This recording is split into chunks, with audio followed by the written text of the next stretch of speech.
Today, Miss Rachel launched her new Netflix show, and a lot of parents and kids are going to be tuning in, and a lot of parents and kids may not be tuning in because what? We've all heard that TV is bad for kids. But what if I told you in reality the situation is a little bit more nuanced than that? And in some cases, there actually can be a benefit in letting a child watch a little bit of television depending on the program. Research shows that not all types of programming impact kids in the same way. And one of the biggest factors is the amount of editing in a program. The amounts of editing in a program can greatly impact a viewer's attention spans over time. Shows like Mr. Rogers' Neighborhood and Miss Rachel use minimal amounts of editing. This has much less of an impact on the attention spans of a child as opposed to watching a lot of music videos over time, which feature significant amounts of cuts.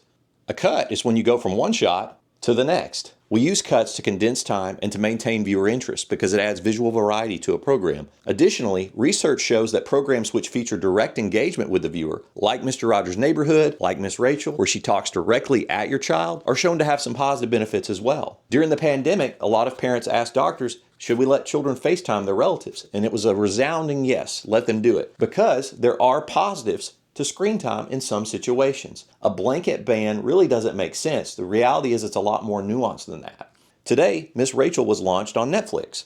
There's 4 episodes that you can choose from, 3 of which are appropriate for children at different developmental levels. And the 4th one is just music videos and songs. I have a 3-year-old daughter that I'm currently teaching how to read. We watched the 3rd episode today on phonics as she ate breakfast. She was glued to the TV. We've had some success in teaching reading, but she really paid a lot of attention to Miss Rachel. So there was some benefit from that. Another thing you have to weigh is what would you be doing with your child if they weren't watching this program? If you have time to sit and teach your child directly, that's always the better option. But let's say there's something you need to do in the kitchen. Let's say you've got to make dinner. Let's say you've got to do dishes. Let's say you have to make a phone call with work and you can't be disturbed. Turning on Miss Rachel for 30 minutes, not a bad alternative. In those cases, it's not the end of the world if they watch 30 minutes of TV a day, especially if it's a program like Miss Rachel where they're directly engaging your child and working with them to teach them concepts.